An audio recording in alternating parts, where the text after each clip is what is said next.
Mizanur Rahman, you are welcome to my YouTube channel, Gazi, Democracy and Human Rights.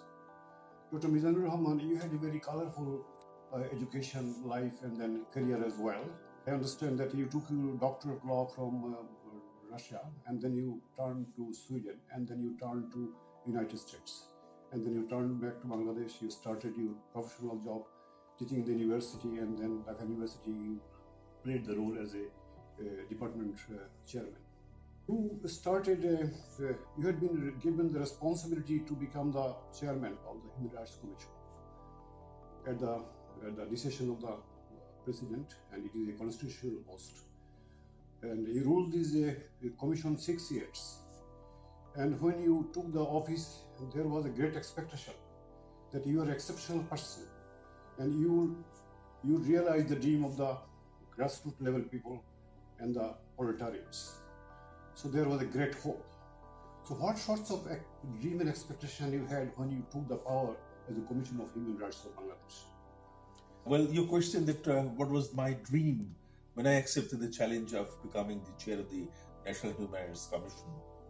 Well, I must be very honest with you in the sense that the commission was established, already during the military-backed caretaker government, and it was the legislation was from 2008 onwards.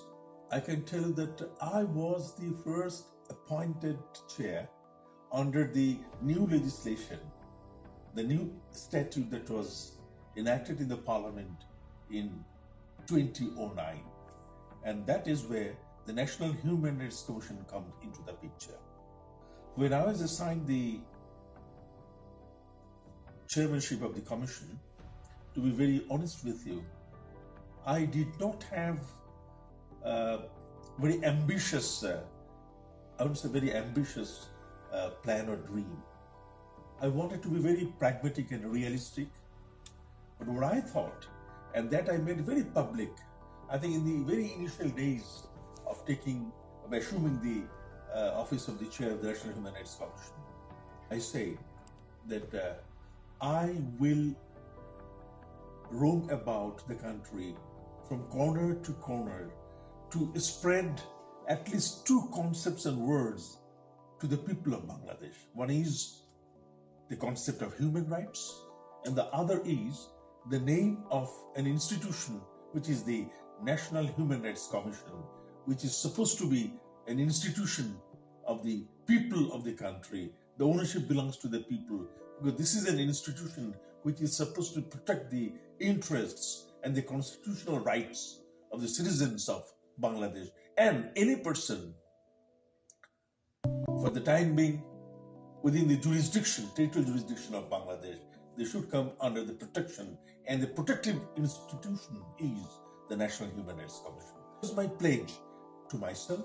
That was the pledge I made to the nation, and I believe to that end, I tried my best during my 2 tenures as the chair of the National Human Rights Commission, so that every person at least could understand something what human rights means.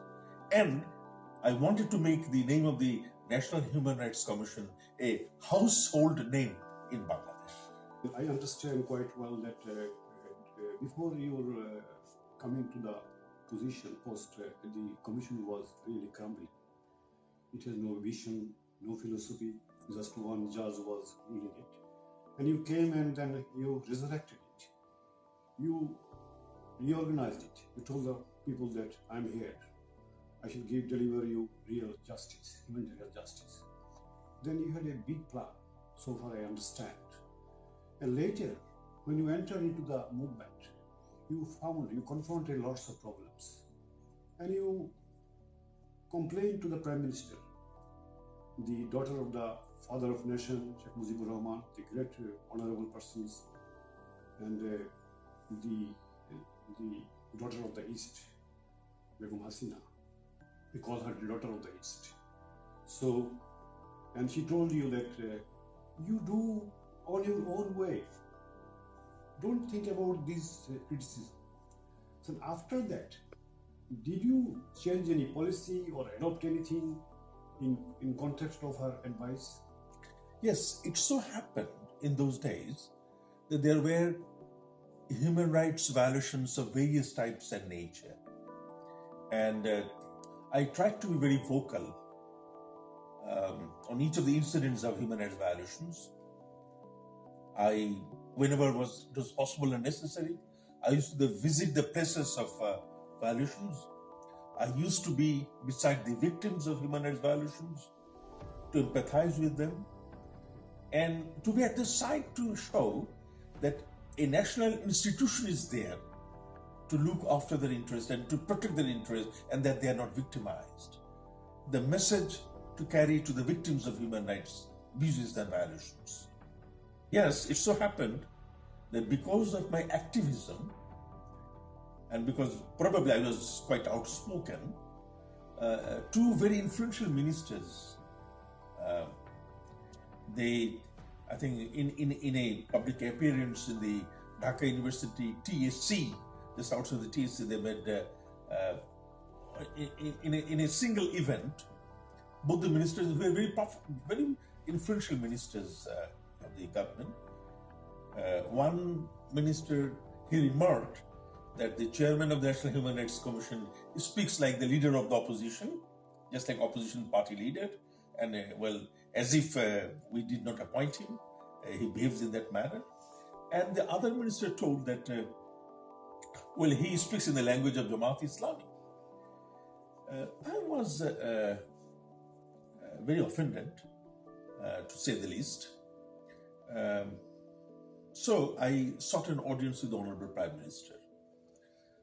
The Prime Minister, she took no time to give me an audience.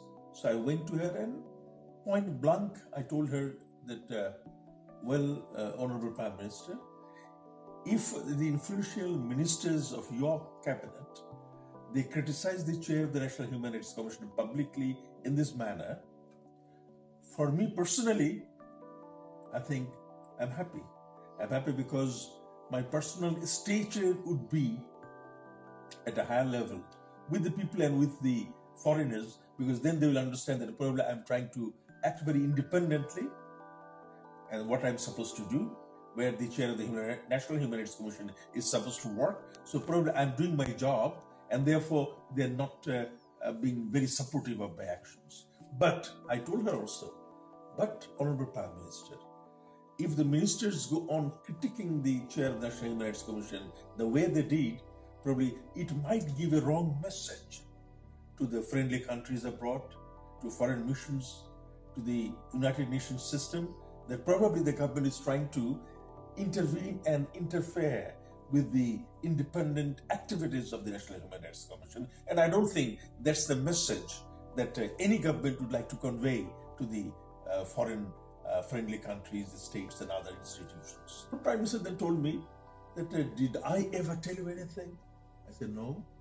Then she said, in that case, it means you go on doing the job the way that you are doing.